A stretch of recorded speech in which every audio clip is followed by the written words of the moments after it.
Podcast. We cast down the push. And we are here today to have one of Scotland's finest sit through that terrible intro. Joe Hendry, how are you? Thanks so much for showing up. Well, my ears are bleeding. That was atrocious, man. Like, yeah. I mean, the thing is, right? If it was at least like there was a beat to it, if you're going podcast, it was like, like even like if it just held like some sort of rhythm, but you're going, it's just it's guys, it's a mess. You got to invest. You got to get a musician like me to take a look at this. You know, we've had that leads us well into it though. See, that's perfect because this guy is a musician right here, Don, and you'll love it. I actually wanted to start with before the beginning and go back because I wanted to talk about the intro, but screw it because there's so much to talk about with you. If we just talked about your wrestling career, there would be so much to talk about. But in doing my research on you and going back and beyond what I already knew about you and ROH and on the indies, you're like a Swiss Army knife with what your resume looks like, man. First of all, you already have a master's in business and marketing. Yeah. And I want to talk about that a little bit as well. But before all that, and this is probably not a shocker to your fans, you're a big musician and you've had a long career with a band prior to jumping into pro wrestling, correct? Yeah, it's pretty wild. And I beat Jim Cornette in a burger eating contest. Let's not leave out one of the key achievements, you know? But yeah, my life has been pretty wild. It's almost like I think sometimes I really believe, looking back, I did everything I did in my life subconsciously, gearing it towards wrestling. I really believe that. Like, I wanted to, I got into wrestling late, like, was not a fan as a kid. But as a teenager, I was just like, okay, obsessed. So I got into wrestling big time. Actually, probably between, like, the years like Mania 17 and 18. So you're talking about, 2001, 2002, and then the wrestling channel came along when I started watching, TNA and Ring of Honor, and here we are. And I remember seeing a promotion called FWA in the UK, which was like the big promotion in the UK. They had like CM Punk, they had Raven, they had, they did these international pay-per-views where they had Mick Foley, and it was just crazy names that you wouldn't believe.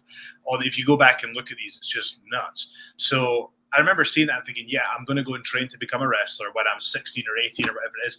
And I just thought, this is so wild. I thought, I'm not big enough to be a pro wrestler, which is funny because it's very rare that I don't wrestle someone that's smaller than me. You know what I mean?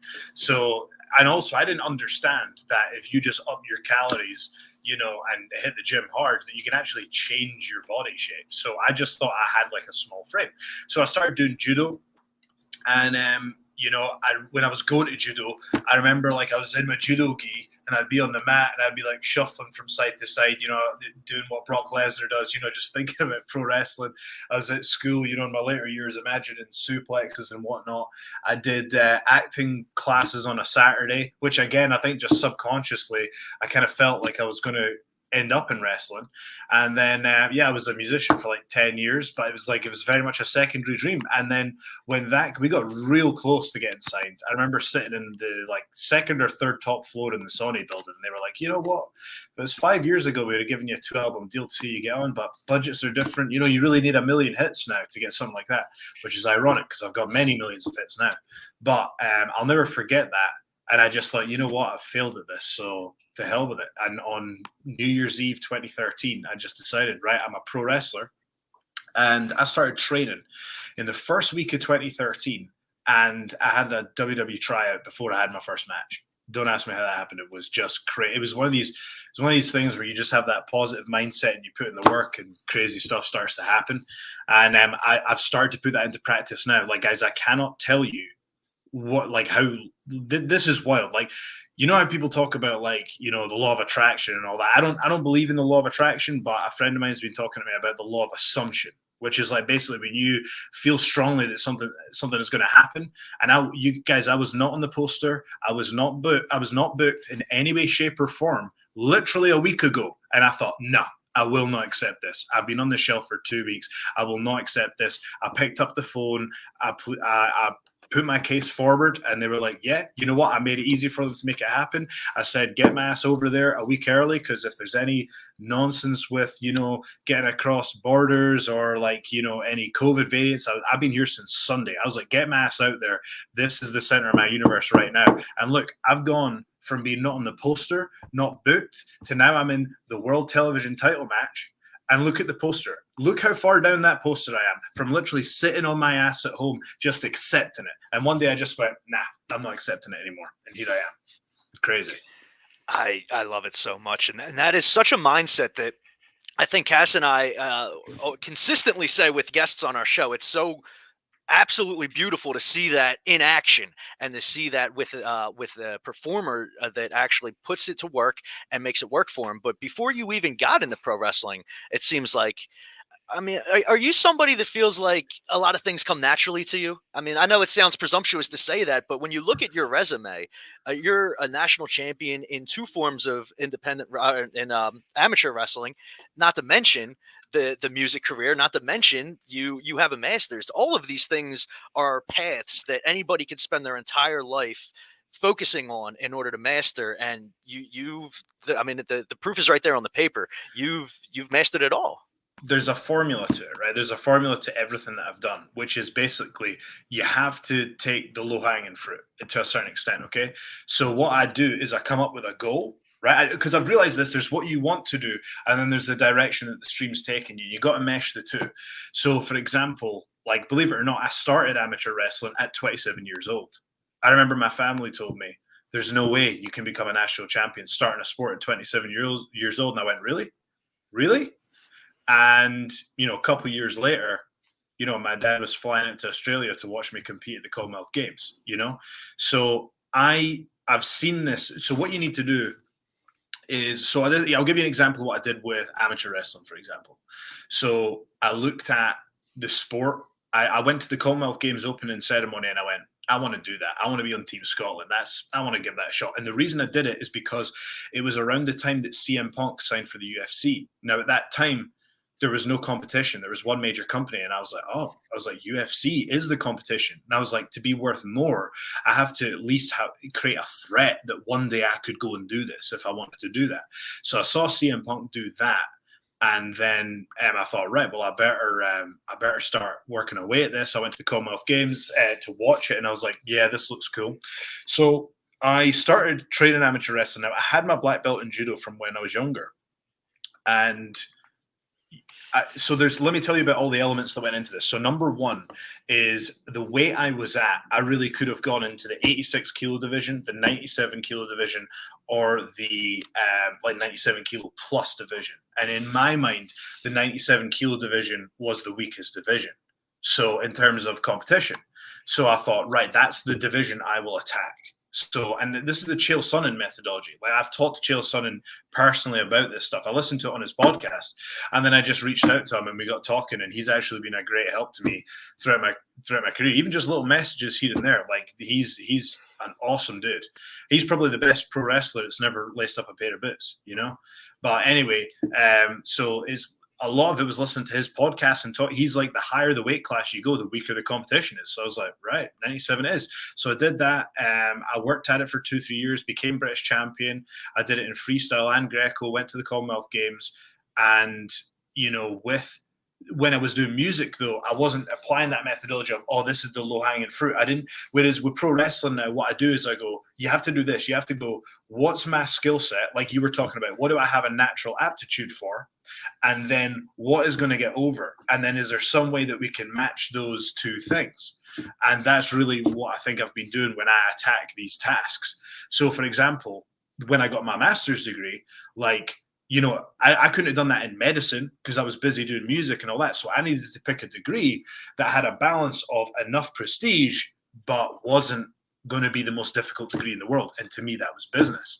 So that's what I did. I wouldn't have got a first class in other subjects, but that's the one I chose. So you got to be real strategic with your choices would be my advice. But what I've encountered now is it's through hard work. It's sheer hard work. Like, what people don't realize is I'm sitting in my car and I'm driving somewhere for 3 hours. I'll just go on drives for hours.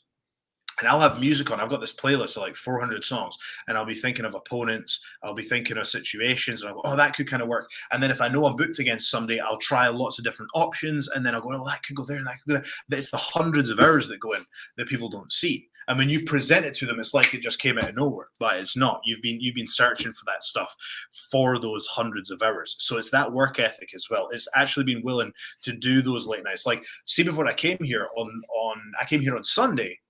On Friday night, I had to drive a total of like 10, 11 hours that day, do the show, collect the footage. Like the night before, I was up till 5 in the morning editing the footage.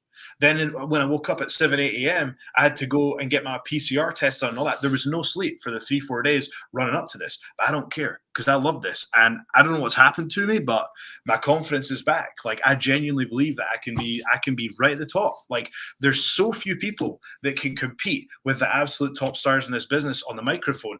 And I know I can do it. I genuinely believe no matter what company, you could put me in there with anybody. I believe I can hold my own on that microphone with anyone. I love it. And if you look in the comments, you'll see that you're not the only one that feels that way. Everybody feels that way. It's just people showing a lot of love. And you seem like somebody who isn't going to spend their time just willy-nilly. They're everything you do seems to have a purpose and a like you said, a goal and a end game in mind. And with your time, especially now with being so devoted to professional wrestling, without getting too far into it, Ring of Honor's 2022 is up in the air. It's uncertain what long-term that brings. And with new strands of COVID out there lingering, your time might have to be divided just from travel purposes between the U.S. and the U.K. If you had to split your time between one or the other and focus on one area over the other, would you have a preference? Well, look, I feel like, to be honest with you, I've done just about everything you can do in the UK, you know?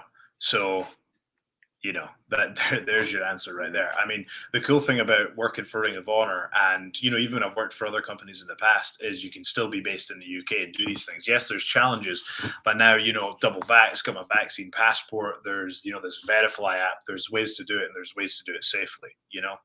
So, you know, there's a lot going on for me back home. There's a lot I have responsibilities back home, but, you know, at the end of the day, like, I do see myself on an American wrestling program. Like, it's just, you know, whatever that looks like, you know, if that, like, I chose Ring of Honor. Like, I had multiple offers on the table. I chose Ring of Honor, you know, but who knows what's going to happen? Let's just, you know, for now, like, all we've got to do, like, guys, this is my first ever pay-per-view match for a major wrestling organization. I've only ever done pre-shows before.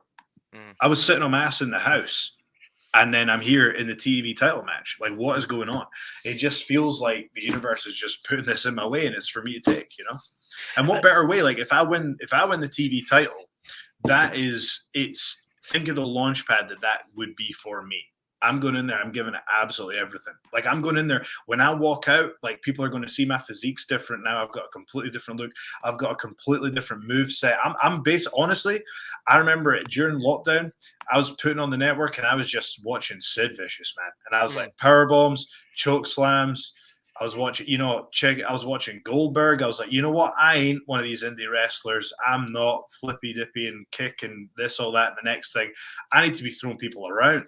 So I'm looking at Sid Vicious. I'm looking at Goldberg. But what I'm doing at the advice of Jonathan Gresham is looking at structure in my matches in a very, like, old school, all Japan heavyweight way. And that's what I've started doing. And now I feel like I've always kind of tried being searching for myself in ring. And now I feel like I've kind of found it. So sure. Feeling good.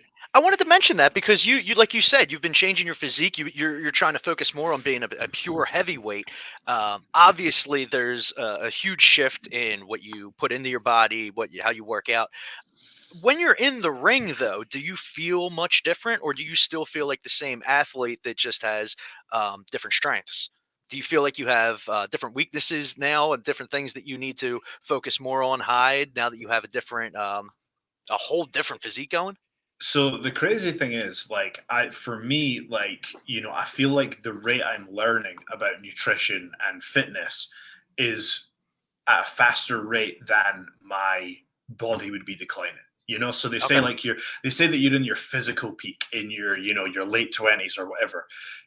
Not always the case for heavyweights. And I guess what I'm saying is like my strength, like my deadlift and squat are 500 plus pounds, like that's, and I've never hit those numbers before this year, so I feel like I'm, with the knowledge that I'm gaining, I'm making advances. And I've learned now that basically I was keto for a long time, which is great. I was like nice and lean for that, but without carbohydrates, like the muscles just don't have that pop to them. Yeah. So what I've actually done is swapped. I used to have like 300 grams of fat, which is seriously high, and 100, 150 grams of carbs. When my protein's like 250, that sort of thing. What I've done is I've actually swapped the carbs and the fats, because what I started to realize was that my workouts are so intense. Like I was trained by 6-time Mr. Olympia Dorian Yates recently, so it's his methodology. Like to do that intensity level, you need carbohydrates to fuel what you're doing. So I feel like I've only been operating at like 70-80% capacity. Now I feel like I've got that extra to give. So I feel like, to be honest with you, I feel stronger, and actually my cardio is a lot better, because again, really? it is. It's just the knowledge. It's just the knowledge, because it was my friend's a PT, and he said to me, he was like, I told him, I was like, listen, it's a problem. I just don't have enough to give at the end of these matches and those finishing sequences. What do I do? And he was like, well, do you do any sort of conditioning work? And I was like, I'm working at weight so much, I don't have time. He's like, do it at the end. And I always thought doing it at the end would like detract from my muscle gains or whatever. But I always thought that too. Well, what I do is, I think it would if you do it over a prolonged period of time. But what I do is I have 10 minutes at the end, which simulates like a pro wrestling match. And what I'll do is a 10-minute round of like, let's say 30 seconds on, where I'm on like that, the skiing machine where you take the ropes and you're pulling them down, and then 15-second rest over to the battle ropes, 15-second rest going to box jumps, so and that really helps to simulate a match, because if you're like running a spot, it's like boom, shoulder tackle, a little bit of a break, you hit the ropes, you go, you know what I mean? So it's like, I feel like that really helped simulate that, and ever since I've started doing that, I just haven't had any problems in ring. Okay, and that makes a lot of sense too, because at first I was assuming 10 minutes on a treadmill or sprints or something like that, but your 10 minutes of cardio really feel like a lot of burnouts in, like you said, the type of stuff that you're going to be doing in the ring. And speaking of that, I want to get, we've spent a lot of time talking about your background, but we got to get into the match. How different is your approach going into this match? Because like you said, even though it seems like you've done it all, this is a new opportunity for you.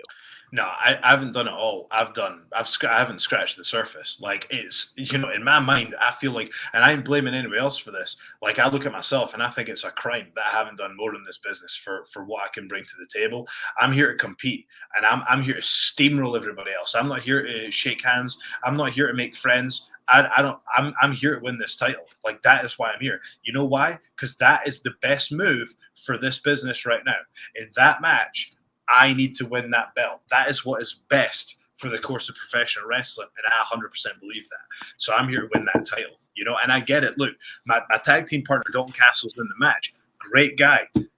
He's, I've got a lot of time for Dalton. We've had a lot of good times. We were friends when I was here. Like, we kept in touch. Like, he's an awesome talent, crazy charisma, like just a unique pro wrestler. And he's an attraction. But you know what? Like, he's had the world TV title. He's had the world title. Rhett's had just won a title. Silas had a long run with the title. This is my launch pad. It's time. It's time. And you know what? Like, I wasn't even supposed to be here. I was on the couch.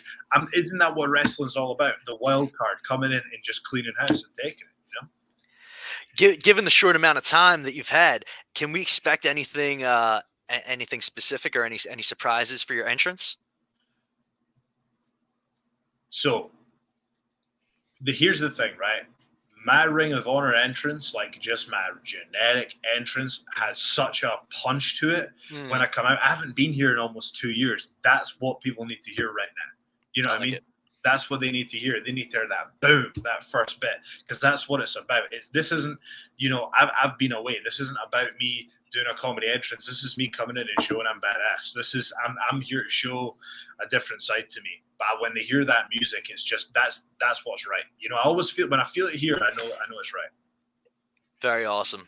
Very, very good response for what it's worth coming from me. I'm sitting on this side of the computer, jacked up, like, yeah, I want to see this match. And there's so many good matches on the card too. Are there any other matches, obviously, other than your own, that you're looking forward to seeing in the ring? Well, I'm looking forward to seeing Gresham compete for sure.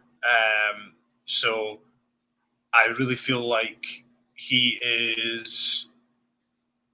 I think if I recall correctly, I think Bryan Danielson called him like the best wrestler in the world or one of the best wrestlers in the world or something like that. Like, I really feel like Gresham is a sort of special performer. So I think that he is, for me, he understands wrestling in a way that really helped me out. Again, there's a few people in the business, you'll just have a quick conversation with them and you'll go, like your head explodes, like the way he explains wrestling. He gets it, and right now I think I said this in a newspaper interview about a year ago. I think he's the he embodies what Ring of Honor is about. Sorry, this I don't know if you can hear that, but this wall thermostat thing is going crazy next to me over here. We don't have those back home, but we have radiators. I don't know if you call them back here, but. Is that too loud? Can you hear that? No, you're good. Right, totally good. Cool. But yeah, no, I think I think Gresham is he's a special performer for sure. So I'm looking forward to seeing what happens. Especially because unfortunately, it just recently came out that Bandito won't be able to perform. Yeah. Have Ring of Honor announced who will step in and face Gresham? Will it be you? I was at the gym and I just saw that announcement go up. So I know nothing about it. I know nothing about it. I just saw the tweet. Like a friend told me about it. I checked the tweet, and that's all I know. Okay. But thoughts go out to Bandito and family. Like, hope he's doing all right. Yeah, absolutely. Yeah. And to anybody that's on the roster, I mean, it's got to be so hard to just keep up the schedule, keep up the traveling, and to stay safe during these times. Yeah. Especially if you have the, or I should say, even if you have the vaccine and you're taking the precautions. I don't want to get too far off wrestling topic, but I got to know, what are some of the top artists on your playlist? Weezer's my favorite band, like, for sure. Hey, 100%. All right. Like, I think, to be honest, I think they're the most underrated band of all time. Like, because let me tell you this, Weezer are the Chris Jericho of music, right? They've been relevant for the entire time. You know what I mean? Like, so it's like they're still producing great stuff longer than anybody else. So, And everybody loves... I'm sorry, go ahead. No. I was just right, I'm going to start. I'll talk, yeah. Go for it. So, yeah, I think the thing about Weezer is the stuff they're producing to this day is still relevant and top quality. So, yeah, they're the Jericho of music. I love that. And, people laugh at me because I say that the Blue Album is one of the greatest albums, or at least one of my... Yeah! Everybody says... What is it like, when you hear that guitar and My Name is Jonas Stars? It's just perfect, right? There's not a single, even not great song on that album. Every single song on that album is great. I mean, Only in Dreams, so goddamn good. And Sweater then even, song. But then even their, like you said, their new stuff, people don't like their new stuff, but Happy Hour came out a few years ago. That's on one of my favorite, driving home playlists when I'm coming home from the office. The one they did with no guitars was actually pretty good. Like, I was a bit sorry, I don't know how this is going to go, but it was actually pretty good. I don't know if that's the one or if it's a different one. But they did one. They had a song called Cleopatra about 7-8 years ago or something. That was just off the chain. Love that one. Yeah, they're so good, man. I can't go down the rabbit hole. Let's go back. But here, I do want to. He's blushing. Show calling him out on it. Making friends, Dom. I'm proud of you, buddy. I do want to speaking of making friends, I do want to know how you feel about, and I'm sorry, Joe, my number one favorite wrestler in the world is the Mecca, Brian Johnson, because he, like me, is from Northeast Philadelphia, so I got to root for the hometown boy. What are your thoughts on the Mecca? Yeah, I mean, believe it or not, it was me and Brian Johnson that wrestled on both of our Ring of Honor tryouts. We wrestled each other. And I remember being there, and I'm very analytical. Like, I listen, you know me, I'm a humble guy, so humble. But I'm gonna put it out there, I destroyed that tryout. Like, I went to that tryout, and when you just know you have smashed it. Like, it was one of those. But I was a bit worried because I was like, who you go in and work with is going to be that's going to determine how good the match is going to be. And I'm looking around, and there were two stars at that camp that I spotted. TK O'Ryan was one. He just had it. Like, he's got it. Like, I haven't spoke to that guy in years, but I hope he's doing all right. Like, but he's a star, man. He's whatever it is, he's got it. Like, you just want to watch him wrestle. But I remember thinking, yeah, he's getting signed. There's just no doubt. I just knew. But the other one was Brian Johnson, and so I needed to wrestle one of them. And TK O'Ryan paired off with somebody, and then so me and Brian wrestled, and that match, I suppose got both of us hired. So I mean, here's the thing: you talk about work ethic. Brian Johnson is that, so I got to put him over for his work ethic, his dedication to the cause, his focus, his intensity. But that vocabulary, man, it's like bozos, and it's, what was it? Just jerk. You're a jerk. You're a jerk. He's a product of his environment. I just appreciate the fact that he doesn't say John all the time, because a lot of us, it's hard to get it out of us. Say what? Yeah, the word John. Yeah. It's like a just a generic all-purpose noun verb. Okay. I've never heard of it. I've never heard of it. Really? But yeah, you're a bozo, a jerk, But hey, he stuck with it. He got over it. Can't argue with that. He's in the pure title match, He's I knew early on in the pandemic, I was like, he's gonna come out of this as one of the stars. I just knew it. When someone's just on a roll and you're like, yeah, they got something going on here. They'll be over before you know it. And here he is. And here you both are. You guys started, you had your tryouts against each other. Now, fast forward a few years, you're both on the last card of the year, which everybody, at least I always think, is the biggest card of the year for Ring of Honor. Yeah. You're both in title matches. And it's a really big one this year. Crazy. I mean, what the hell? I'm in the title match. I haven't been there for 18 months. What the hell is going on? I can't believe it. I'm so hyped to be here. Like, when you're just grateful for I tell you what, this year, I cannot tell. If I told you all the crap that happened to me this year, you wouldn't believe it, right? But this makes up for it. This makes up for it. You got to stick with it, people. You just got to. Yeah. But here's the thing, though. You got to pick up the phone. You got to fight your case. That's how I got here. I'm so ready to go. What a perfect way to wrap up, because you are the embodiment of what everybody should get behind in professional wrestling and in life. Somebody that has a vision, has a goal, and has the motivation and the drive to put it into action. That's why I like Brian Johnson. It's why I'm a big fan of you, especially now, because, I knew enough about you, but just talking to you, you can feel it. You can feel it coming across. No, it sounds so corny and so cheesy, but it's true. I can literally feel your energy coming through across the screen, and I'm so hyped to see you in action on Saturday at Final Battle. Anybody who isn't already following Joe, make sure you head over on. It's easy to find Joe Hendry on social media, and where can we find your music? Do you have your music out on any platforms? Nah, I don't talk about music from back in the day, but go on YouTube, look at all my entrance videos. Although I will say this, I am going to embark on a musical project that is like as me the wrestler. So there'll be some new stuff coming out pretty soon in the new year that is different to anything else I've ever done. It will be sort of like, have you ever seen there's a tune called Big Enough? Have you ever seen it? I don't think so, no. It became a meme, and it's like it's got the two cowboys, and there's just the dude shouting in the sky. And it's the type of thing you'll probably know it if you saw it, but it's okay. Like, I want to create. I'll send you the link after this, but it's like that. It's a song called Big Enough. Just search it. I want to create stuff that. Okay, so I was listening to Joe Rogan, right? And I trained with this guy that he interviewed called Dorian Yates, 6-time Mr. Olympia, right? Mm-hmm. And he says, I wanted to create a physique that he said, I didn't want people to go, oh, that's a nice physique. I wanted people to go, what the hell is that? And that's kind of what I want to do with music. So I want to create something that people go, what the hell is that? So that's what I'm going to do next. So it'll be maybe a bit comedy, maybe a bit sort of cringe, obscure, it'll be as me, as Joe Hendry. I love it, and it sounds like you got the talents to be able to make it go. So thank you so much for jumping on, and that we can keep an eye out for that on your YouTube, correct? Yeah, it'll be there. Spotify as well. It'll be there.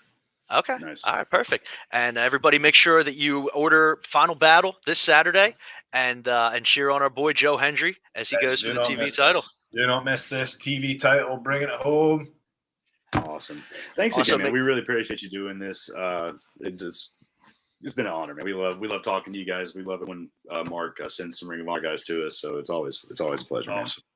And to everybody listening, if you haven't already done so, make sure you head over to us on Body Slam Net on YouTube and like and subscribe to us, and check us out on Twitter, on our website for breaking news, all that good content, and all those other podcasts that we have going on. Joe, we've taken up too much of your time. Thank you so much again. Cheers, seriously. guys. God bless. All right. Thanks, man. See Appreciate ya. it, guys. Cheers. Thanks.